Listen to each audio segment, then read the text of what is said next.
الحمد لله الذي فرض الشرائع والأحكام ومنها الصيام. الحمد لله الذي أكرم أمة المصطفى صلى الله عليه وسلم بصوم رمضان، وأشهد أن لا إله إلا الله وأشهد أن محمدا عبده ورسوله خير من صلى وصام. محترم سامعین گرامی، پہلا درس رمضان المبارک کے احکام سے متعلق پیش کیا جا رہا ہے، اس کی تمہید ملاحظہ فرمائیں۔ حدیث صحیح میں ہے کہ آپ علیہ الصلاۃ والسلام نے ارشاد فرمایا، من یرید اللہ بہ خیرا یفقہہ فی الدین، کہ اللہ تعالی جس کے ساتھ بھلائی چاہتا ہے اسے دین کی سمجھ عطا کرتا ہے۔ اسلام کے ارکان یعنی ایمان، نماز، روزہ، زکوٰۃ اور حج، ان کے احکام میں سمجھ بوجھ حاصل کرنا یہ سب سے اہم اور ضروری ہے۔ چنانچہ روزہ بھی انہی میں سے ایک رکن اور فرض ہے، لہٰذا ماہ رمضان المبارک کی نسبت سے اس کے احکام کا جاننا بھی نہایت ضروری ہے۔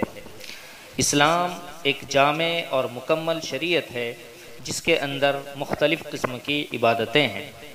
نمبر 1، قولی عبادتیں جیسے ذکر، دعا، دعوت الی الخیر، وعظ و تذکیر یعنی نصیحت، اور تعلیم و تعلم یعنی سیکھنا سکھانا وغیرہ۔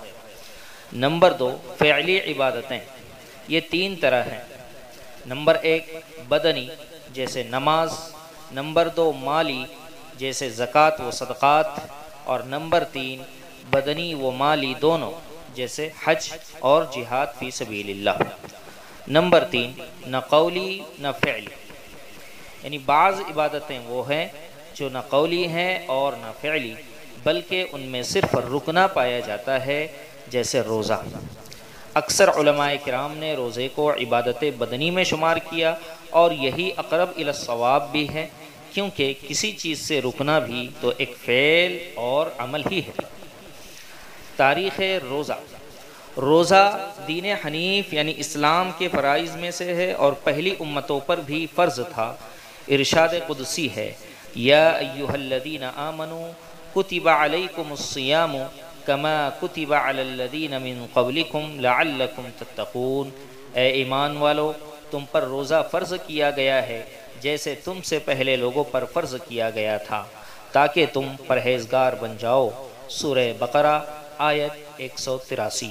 آیت کریمہ سے معلوم ہوا کہ عبادت روزہ اسلام سے پہلے دیگر مذاہب میں بھی کیفیت و کمیت کے فرق کے ساتھ مشروع تھی، لیکن جس طرح اسلام نے نماز، زکوٰۃ میں جامعیت و مرکزیت پیدا کر کے انہیں دیگر ادیان و مذاہب کی نماز و زکوٰۃ سے ممتاز بنا دیا، اسی طرح روزے کو بھی دیگر مذاہب کے روزوں کے مقابلے میں اختصاص و امتیاز عطا کیا گیا۔ چنانچہ اسی غرض سے فرض روزوں کو ایک مہینے کے لیے خاص کیا گیا، اور وہ ایک مہینہ بھی وہ منتخب کیا گیا جس میں اللہ تعالیٰ کی جانب سے مسلمانوں کو دستور ہدایت یعنی قرآن مرحمت فرمایا گیا۔ ارشاد خداوندی ہے، شہر رمضان الذی انزل فیہ القرآن ھدی للناس وبینات من الھدی والفرقان فمن شہد منکم الشہر فلیصم، یعنی رمضان وہ مہینہ ہے جس میں نازل کیا گیا ہے قرآن، جو انسانوں کے لیے ہدایت ہے اور ہدایت کی واضح دلیل اور حق و باطل کے درمیان فرق کرنے والا ہے، لہٰذا جو شخص اس مہینے کو پائے تو اس کے روزے ضرور رکھیں۔ روزے کا لغوی معنی ہوتا ہے مطلق رکے رہنا، پرہیز کرنا، اور شرعی معنی ہوتا ہے، قانونی معنی اس کا ہوتا ہے کہ نیت مخصوصہ کے ساتھ طلوع فجر سے غروب آفتاب تک کھانے، پینے اور دیگر چیزوں سے پرہیز کرنا، جن سے روزہ ٹوٹ جاتا ہے۔ رمضان المبارک کے روزوں کی فرضیت قرآن و حدیث اور اجماع امت سے ثابت ہے۔ قرآن کریم میں ارشاد باری تعالی ہے، یا ایھا الذین آمنوا کتب علیکم الصیام کما کتب علی الذین من قبلکم لعلکم تتقون۔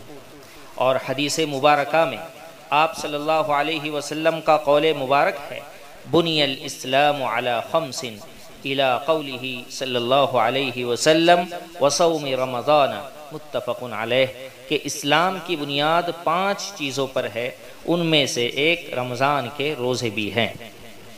اور اجماع امت یعنی پوری امت مسلمہ نے رمضان کے روزوں کی فرضیت پر اتفاق کیا ہے۔ حضور پاک علیہ السلام کے زمانے سے لے کر آج تک مسلمان روزہ رکھتے چلے آ رہے ہیں، لہٰذا علماء و فقہائے کرام کے مطابق رمضان المبارک کے روزے ہر عقل مند، بالغ، صحت مند، مقیم مسلمان پر فرض ہیں۔ چنانچہ مجنون، باولا، پاگل، نابالغ بچہ، ایسا بیمار جس کے مرض بڑھ جانے یا جان جانے کا یقین ہو یا خطرہ ہو یا کوما میں چلا گیا ہو تو اس پر روزہ لازم نہیں ہوگا۔ مقیم سے مراد وہ شخص جو مسافر شرعی نہ ہو، اور مسافر شرعی وہ شخص ہوتا ہے جو بیک وقت 77.5 کلومیٹر کے سفر کی نیت سے گھر سے نکلے، یعنی سفر کرے۔ روزے کی حکمتیں اور روزے کا فلسفہ۔ چونکہ خواہشات نفسانیہ کو دبانے سے قوت روحانیہ کو تقویت حاصل ہوتی ہے، روزے میں خواہش بطن و فرج کی شکست و ریخت ہوتی ہے، اس لیے لازمی طور پر روحانیت کو قوت و طاقت ملے گی، اور اسی جوہر روحانی سے آدمی انسان کہلاتا ہے، تو گویا روزے کے ذریعے انسانیت کی تشکیل و تکمیل ہوتی ہے۔ روزے سے جہاں روح کو طاقت ملتی ہے، وہیں اس سے بدن کی بھی اصلاح ہوتی ہے، اس لیے کہ اکثر امراض معدے کی خرابی کی بنا پر پیدا ہوتے ہیں۔ چنانچہ کہا جاتا ہے المعدۃ ام الامراض، کہ معدہ بیماریوں کی جڑ ہے۔ نبی کریم صلی اللہ علیہ وسلم نے بھی ایک حدیث میں فرمایا ہے کہ ما ملأ ابن آدم وعاء شرا من بطنہ، کہ انسان کے لیے سب سے خراب بات اپنے شکم کو، اپنے پیٹ کو پر کرنا ہے، یعنی بھرنا ہے۔ لہذا جب پیٹ کا بھرنا امراض اور بیماریوں کا پیش خیمہ ہے تو اس کا علاج یہ ہے کہ پیٹ کو خالی رکھا جائے، اور روزے کے اندر یہی بات ہے کہ پیٹ کو خالی رکھا جاتا ہے، جس سے بدن کی اصلاح ہو جاتی ہے اور آدمی بہت سے امراض سے محفوظ ہو جاتا ہے۔ روزے کے ذریعے سے آدمی کے اندر صبر و استقامت کی قوت پیدا ہوتی ہے، جو انسان کے لیے بڑی خوبی کی چیز ہے۔ ماہرین نفسیات نے اپنے علم و تجربے کی بنیاد پر یہ بات کہی ہے کہ روزے سے زیادہ ارادوں میں پختگی اور عزائم میں پائیداری پیدا کرنے والی کوئی دوسری چیز نہیں ہے۔ اسی لیے نبی کریم صلی اللہ علیہ وسلم نے بطور خاص جوانوں کو مخاطب کر کے فرمایا، یا معشر الشباب من استطاع منكم الباءة فليتزوج فإنه أغض للبصر وأحسن للفرج ومن لم يستطع فعليه بالصوم فإنه له وجاء۔ صحیح البخاری، کہ اے نوجوانوں، تم میں سے جس کے اندر استطاعت ہو وہ ضرور نکاح کرے، اس لیے کہ نکاح نگاہوں کو پست رکھنے والا اور فرج کی حفاظت کرنے والا، یعنی شرمگاہ کی حفاظت کرنے والا ہے، اور جو نکاح کی طاقت نہیں رکھتا وہ اپنے اوپر روزے کو لازم کر لے، اس لیے کہ روزہ اس کے لیے بندش کا کام دے گا۔ ایک موقع پر اسی مضمون کو یوں بیان فرمایا، لِكُلِّ شَيْءٍ زَكَاةٌ وَزَكَاةُ الْجَسَدِ الصَّوْمُ وَالصَّوْمُ نِصْفُ الصَّبْرِ، ہر چیز کی زکوٰۃ ہے اور جسم کی زکوٰۃ روزہ ہے، اور روزہ نصف صبر ہے۔ اس حدیث پاک میں روزے کو نصف صبر اس لیے فرمایا گیا کہ انسان کے اندر 3 قوتیں ہوا کرتی ہے۔ پہلی قوت شہوانی، دوسری قوت غضبی، اور تیسری قوت روحانی۔ روزے سے انسان قوت شہوانی پر غالب آ جاتا ہے تو گویا اسے نصف صبر حاصل ہو جاتا ہے۔ اسی طرح اسلام صرف نام و نمود کا مذہب نہیں ہے، بلکہ یہ دین جہد مسلسل ہے اور دین جہاد ہے۔ یہ شہادت گہ الفت میں قدم رکھنا ہے۔ لوگ آسان سمجھتے ہیں مسلمان ہونا۔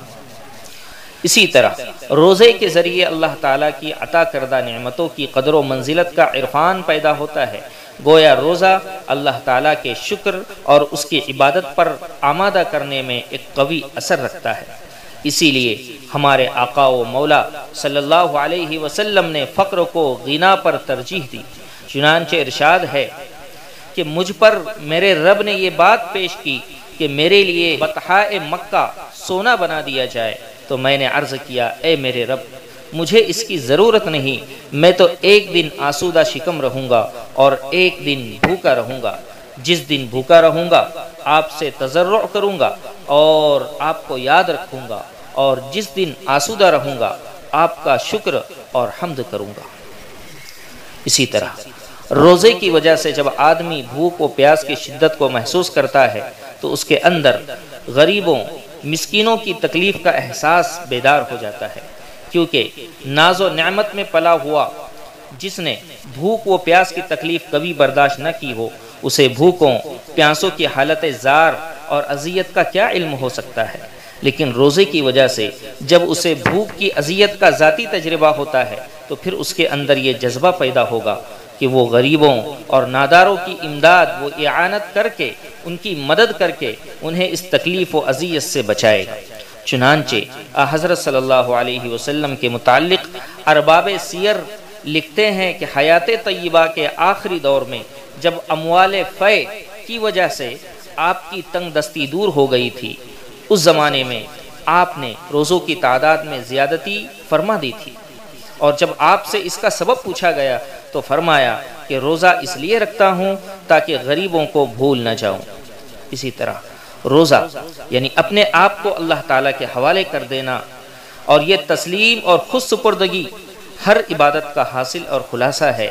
ارشاد خداوندی ہے سمعنا واطعنا غفرانک ربنا والیک المصیر، کہ اے مولا ہم نے سنا، قبول کیا، تیری بخشش چاہتے ہیں، ہمارے رب اور تیری طرف لوٹ کر جانا ہے۔ ان صلاتی ونسکی ومحیای ومماتی للہ رب العالمین، یقیناً میری نماز اور میری دیگر عبادتیں اور میری حیات اور موت سب اللہ ہی کے لیے ہے۔ خلاصہ یہ ہے کہ روزے سے مقصود روحانیت کو قوی کرنا ہے، متقی و پرہیزگار بنانا ہے، ارادے میں استحکام پیدا کرنا ہے، صبر و رضا کا خوگر بنانا ہے، جسم کو امراض سے بچانا ہے، اللہ تعالیٰ کی نعمتوں کی انسان کے دل میں قدر و منزلت پیدا کرنا ہے، غریبوں، فقیروں، مسکینوں، یتیموں، بیواؤں اور محتاجوں کی حاجت روائی کا احساس پیدا کرنا ہے۔ اللہ تبارک و تعالیٰ سے دعا ہے کہ اللہ تبارک و تعالیٰ ہم سب کو رمضان مبارک کی رحمتوں اور برکتوں سے خوب مستفید ہونے کی توفیق نصیب فرمائے۔ وما علینا الا البلاغ۔